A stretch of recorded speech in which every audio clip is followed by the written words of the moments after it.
오늘 주시는 하나님의 말씀 함께 봅니다. 느헤미야서 1장 11절 말씀 함께 봉독합니다.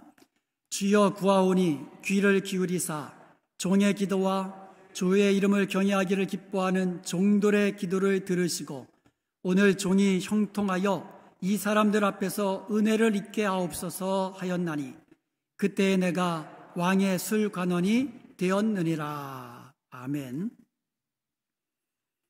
얼마 전에 집사님 댁에 신방을 했다가 이제 신방이 끝나고 이제 점심을 같이 하러 가는데 그 집사님이 얼마 전에 새로 오픈한 식당이 있다는 거예요. 그래서 자기가 가봤는데 갈비탕이 고기가 너무너무 부드럽고 너무 맛있다는 거예요. 그래서 함께 갔습니다. 그리고 사람들이 바글바글 하대요. 너무나 맛있다고. 그런데 가봤는데 실망만 하고 왔어요. 다시 이 식당 오나 봐라. 고기가 질겨지고요. 그리고 반찬도 영 형편이 없었습니다. 여러분, 비즈니스 할 때요, 잘 팔릴 때 세일하는 거예요. 잘 될 때 더 친절해야 되는 거예요. 그리고 더 맛있게 해야만 합니다. 초심을 잃어버리면 안 되는 거예요. 우리가 신앙생활하는 것도 마찬가지예요.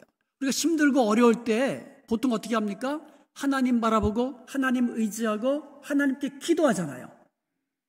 그러다가 잘 되고 형통하게 되면 초심을 잃어버릴 때가 있어요. 자기가 가지고 있는 재물, 자기의 능력, 자기가 이룬 이런 것들을 의지하기 쉽다는 거예요. 그러다 보면 하나님 의지하지 않게 되고 하나님 바라보면서 더 이상 기도하지 않게 되기 쉽다는 겁니다. 여러분, 형통할 때 더 하나님 앞에 겸손하게 나아가서 기도하시기 바랍니다. 그럴 때에 계속해서 하나님의 은혜로 형통케 되는 거예요. 바로 그런 사람이 느헤미야였습니다. 그러므로 이 느헤미야를 바라보면서 우리도 형통할 때 더 기도하고 더 믿음으로 하나님께 나아감으로 은혜와 복을 계속해서 누리는 복된 사람이 되기를 주님의 이름으로 축복합니다. 바벨론이라는 나라는요, 한 시대를 호령했던 제국을 이뤘던 그런 나라예요. 그 바벨론 나라에게 유다 나라가 멸망을 했습니다. 그래서 유대인들은 그 당시에요, 포로로 끌려가기도 하고 또 어떤 사람들은 도망쳐서 방방 세계 곳곳으로 도망쳐 살게 됐습니다. 그렇게 포로로 바벨론으로 끌려갔던 유대인들의 후손 가운데 느헤미야가 있었습니다. 그러니까 느헤미야는요, 포로로 끌려갔던 유대인들의 후손이에요. 바벨론의 권세, 영원할 것 같았지만 메대 바사 나라에 의해서 또 망했습니다. 이 바사는 오늘날의 페르시아예요. 그 페르시아의 아닥사스다 왕 때 술관원이 된 사람이 바로 느헤미야입니다. 쉽게 말해서 이 출세한 사람이죠. 여러분, 술관원이 어떤 사람이냐면 늘 왕 곁에서 왕이 술들 좋아하잖아요. 옛날 왕들 보면 늘 그 식탁에는 술이 있잖아요. 근데 그 술을 책임지는 관원이 술관원이에요. 그러니까 왕의 입장에서 보면 자기 생명을 맡기는 사람이에요. 그 옛날에는 왕들이 독사를 늘 염려했거든요. 늘 철통같이 경비하는 왕을 누가 칼 들고 와서 죽이겠습니까? 도구로 서서히 죽이는 거. 그래서 그걸 두려워했기 때문에 술관원은요, 가장 신뢰할 수 있는 사람, 내 생명을 아예 맡길 수 있는 그런 측근 중에 측근, 그런 사람을 술관원으로 맡기는 거예요. 그리고 술관원은요, 그 당시에 왕비와 그 후궁들의 처소에까지도 갈 수 있는 그것까지 허용된 사람이에요. 그러니까 왕이 얼마나 신이 많은 사람을 이 술관원으로 맡기겠습니까? 그뿐입니까?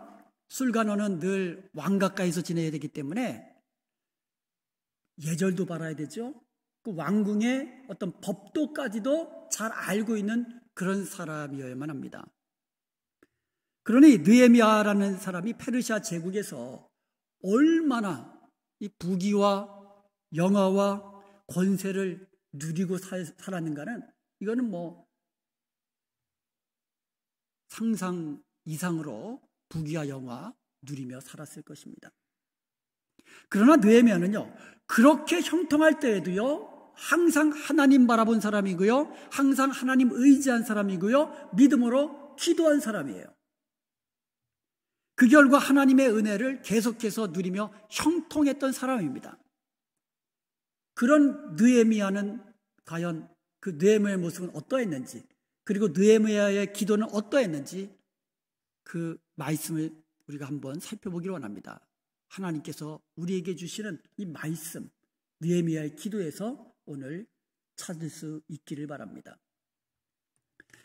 오늘날 느헤미야는요, 유대에서 온 사람으로부터 고국 소식을 듣습니다. 예루살렘의 소식을 듣습니다. 3절에 보니까는요, 포로로 끌려가지 않고 남아있는, 예루살렘에 그대로 남아있는 그 거주민들이 큰 고통을 당한다는 거예요. 그리고 능욕을 받으면서 예루살렘 성은 허물어졌고요, 성벽은 불타버렸다는 아주 비참한 소식을 듣게 됩니다. 이런 소식을 들은 느헤미야는 4절에 보니까 앉아서 울고 수일 동안 슬퍼하면서 금식하면서 기도했습니다. 그리고 6절에 보니까는요, 이스라엘 자손을 위하여 주야로 기도했다 그랬어요. 심지어 그는 이스라엘 자손의 죄를 자복하면서 기도했습니다. 나와 내 집이 범죄하였습니다 하면서 기도했습니다. 느헤미야는요, 이 모든 문제를 다른 사람의 잘못이다, 다른 사람의 죄 탓하면서 나몰라라지 않은 사람이에요. 나와 내 집이 범죄하였고 우리가 죄를 지었습니다. 이렇게 하나님 앞에 자복하며 회개하며 금식하면서 간절히 기도했던 사람이었습니다. 사랑하는 여러분, 간절한 기도의 제목이 있습니까? 기도할 때 눈물로 기도하십시오. 회개하며 금식하며 기도하십시오. 우리의 눈물의 기도, 금식하며 부르짖으며 간절히 부르짖는 우리의 기도, 하나님은 외면하지 않으시고 응답하시는 것을 믿으시기 바랍니다. 11절 말씀 보겠습니다. 주여 구하오니 귀를 기울이사 종의 기도와 주의 이름을 경외하기를 기뻐하는 종들의 기도를 들으시고 오늘 종이 형통하여 이 사람들 앞에서 형통하게 하옵소서, 은혜를 입게 하옵소서, 이렇게 기도합니다. 여기 잘 보면은요, 종의 기도와, 그러니까 자기를 지금 하나님 앞에서 자기를 종이라고 하면서 기도하고 있잖아요. 그러면 종의 기도와 주의 이름을 경외하기를 기뻐하는 종들의 기도. 느헤미야는요, 지금 혼자 기도하는 것이 아닙니다. 주의 이름을 경외하기를 기뻐하는 기도의 동역자들과 함께 기도했던 것입니다. 사랑하는 여러분, 이제 우리도 기도의 무릎을 꿇고 함께 하나님 앞에서 기도하십시다. 아멘. 함께 기도하십시다. 평강타임 제가 매일 보내드리고 있잖아요. 그거 가지고 매일 기도하면서 하루를 시작하세요. 새벽마다 기도하면서 말씀과 함께 시작하시기 바랍니다. 좀 전에도 말씀드렸지만 금요 기도회, 여러분 금요 기도회 때에 하나님 전에서 함께 기도하시든지 아니면 실시간으로 제공되는 영상 예배를 통하여서 함께 기도하십시오. 함께 기도할 때에 하나님 들으시고 역사하시는 거예요. 혼자 기도하는 것도 중요하지만 함께 기도하는 것은 더 중요합니다. 느헤미야는 혼자 기도하지 않았어요. 다른 종들과 함께, 다른 기도의 동역자들과 함께 기도했습니다. 그리고 우리의 기도의 동심원이 더 넓혀지길 원합니다. 나와 내 가족을 위한 기도, 나의 비즈니스를 위한 기도, 여기서 더 넓혀지기를 원합니다. 교회와 교회의 연약한 성도들을 위해서 기도하시고요. 우리가 살고 있는 미국 땅과 우리의 조국 대한민국을 위해서 기도하시고요. 날로 폐역해지는 이 세대에 땅끝까지 주 예수 그리스도의 복음이 전파되기를 위하여 함께 기도하십시다. 이제 느헤미야는 어떤 기도를 드렸는지 한번 살펴보기 원합니다. 느헤미야의 기도, 과연 어떤 기도였는가? 첫째로 느헤미야는요, 기억하옵소서 하면서 기도했습니다. 기억하옵소서. 한번 따라해 보십시다. 기억하옵소서. 9절에 보니까 이제 청컨대 기억하옵소서. 이것은 하나님의 약속을 근거한 기도입니다. 하나님께서 이스라엘 백성들이 범죄하여서 쫓기게 되고 흩어지게 되어 하늘 끝까지 가 있을지라도 그들이 하나님 앞에서 회개하고 그들이 돌이켜서 하나님의 계명을 지켜 행하게 되면 그들을 다시 모아서 하나님의 이름을 두시려는 곳 바로 예루살렘으로 불러드리겠다고 하신 하나님의 약속, 그 약속의 말씀을 믿고 기억한 겁니다. 기억하고 기도한 겁니다. 하나님 약속해 주셨잖아요. 그 약속하신 말씀을 이제 청컨대 기억해 주시옵소서. 이처럼 느헤미야는요, 하나님의 약속의 말씀을 믿되 확고히 믿는 믿음의 사람이었고, 그리고 그 말씀대로 기도했던 사람이고, 그 말씀대로 이스라엘의 회복을 위하여 기도했던 사람이었습니다. 5절 한번 보겠습니다. 이르되 하늘의 하나님 여호와 크고 두려우신 하나님이여, 주를 사랑하고 주의 계명을 지키는 자에게 언약을 지키시고 긍휼을 베푸시는 주여 간구하나이다. 느헤미야는 하늘의 하나님 여호와라고 부릅니다. 크고 두려우신 하나님이라고 부릅니다. 계명을 지키는 자에게 언약을 베푸시며 긍휼을 베푸시는 하나님이라고 부르면서 기도합니다. 사랑하는 여러분, 우리의 기도를 들으시는 하나님은 우리의 기도를 들으시고 응답하시는 크신 하나님이십니다. 아멘. 무에서 유를 창조하시고 죽은 자를 살리시는 살아계신 하나님, 크신 하나님이십니다. 여러분, 지금 혹시 어떤 문제 앞에 놓여 있는 분이 있습니까? 태산과도 같은 문제 앞에서 고민하고 염려하고 걱정하시는 분 있습니까? 우리 하나님은 태산 같은 문제보다도 크신 하나님이십니다. 우리가 기도하면 크신 하나님은 들으시고 응답하여 주시는 것을 믿으시기 바랍니다. 예수님이 말씀하셨습니다. 요한복음 14장 13절에서 너희가 내 이름으로 무엇이든지 구하면 내가 행하리라. 14절에 내 이름으로 무엇이든지 내게 구하면 내가 행하리라. 마가복음 11장 24절에도 무엇이든지 기도하고 구하는 것은 받은 줄로 믿으라. 그리하면 너희에게 그대로 되리라. 아멘. 우리 주님의 약속입니다. 우리가 예수님의 이름으로 무엇을 구하든지 들으시겠다고 약속해 주셨습니다. 믿고 구한 것은 반드시 그대로 되리라고 약속해 주셨습니다. 이 약속 믿고 기도하십시다. 주님 약속하셨잖아요. 이제 청하오니 이 말씀을 기억하옵소서. 여러분, 어떤 문제가 있습니까? 예수님의 이름으로 기도하십시오. 기도 응답을 믿고 기도하십시오. 하나님은 우리의 기도에 응답하시는 살아계신 하나님이십니다. 우리 하나님은 어떤 문제보다도 크신 하나님이십니다. 문제보다 크신 하나님, 우리의 기도를 들으시고 가장 좋은 것을 응답하시는 그 하나님 앞에 하나님의 기도 응답의 약속을 믿고 기도하는 저와 여러분 되시기를 주님의 이름으로 축복합니다. 아멘. 둘째로 느헤미야는요, 이스라엘은 주의 백성입니다 하면서 기도했습니다. 이스라엘은 주의 백성입니다.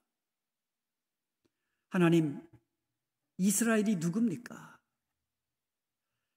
이들은 주께서 일찍이 애굽에서 큰 권능으로 구원하셨고 강한 손으로 광야길을 걷게 하셨으며 능력으로 가나안 땅을 정복하게 하신 주님의 백성입니다. 하나님, 이들이 누굽니까? 이스라엘이 누구입니까? 이들은 하나님이 사랑하셔서 택하신 주의 백성입니다.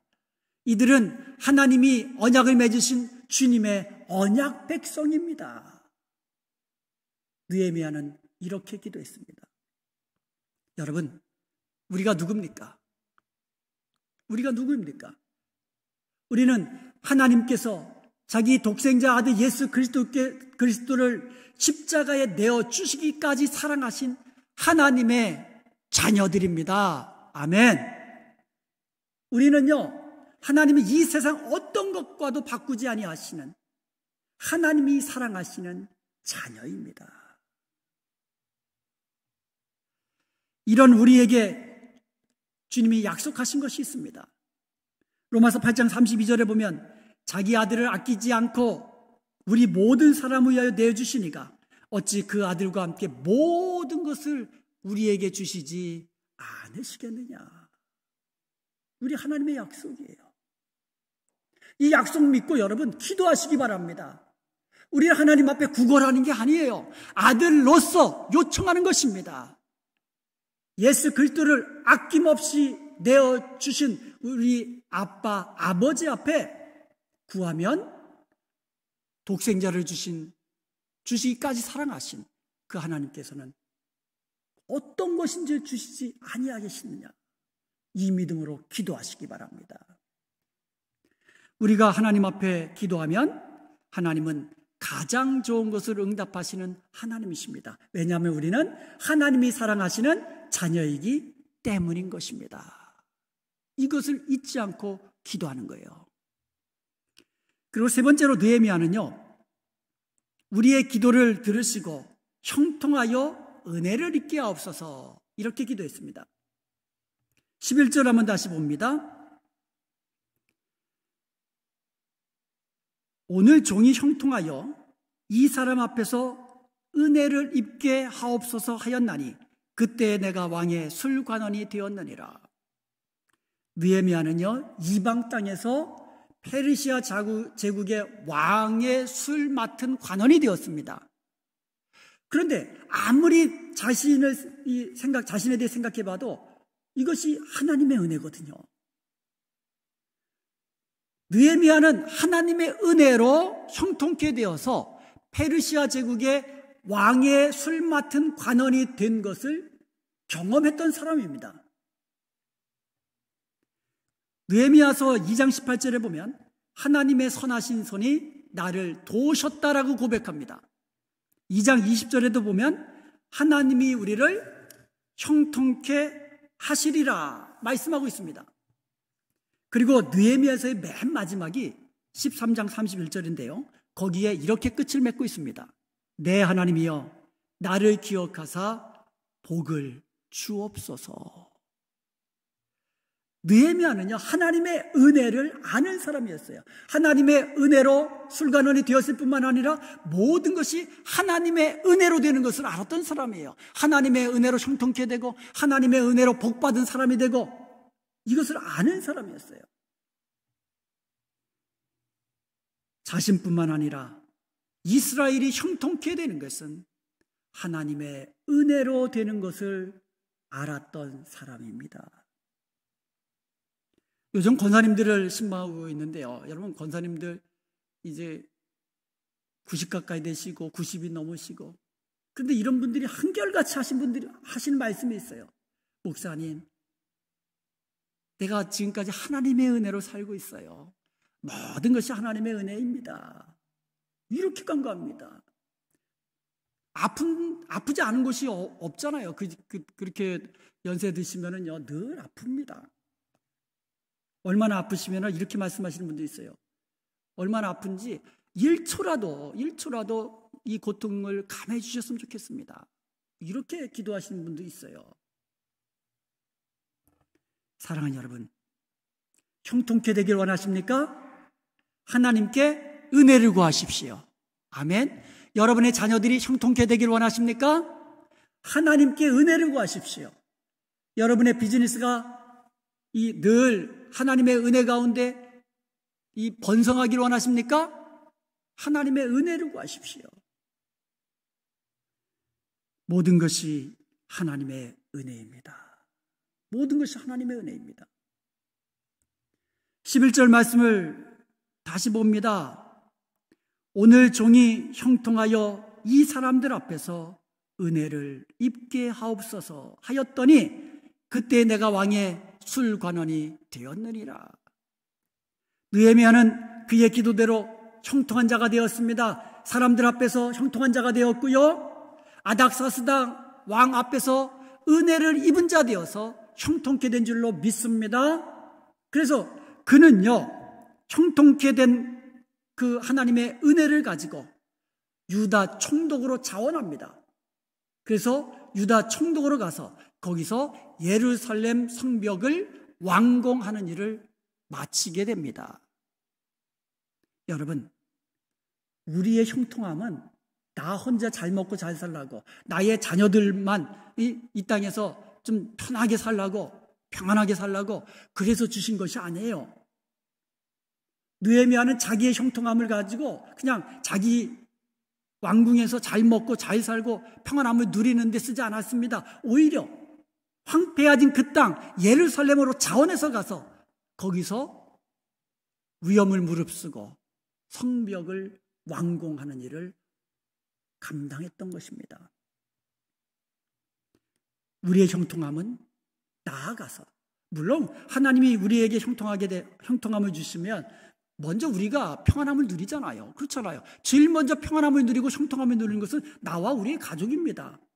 그런데 여기서 멈춰서는 안 되고 더 나아가 하나님 나라와 그의 백성을 섬기기 위하여 주시는 형통함으로 믿어야만 하는 거예요. 사랑하는 여러분, 이제 우리도 하나님의 은혜를 구하며 기도하십시다. 아멘. 간절히 기도하십시다. 함께 기도하십시다. 그리하여서 하나님이 주시는 형통함으로 하나님이 기뻐하시는 일을 위하여 더욱더 힘있게 감당하며 충성하는 저와 여러분 되시기를 주님의 이름으로 축원드립니다.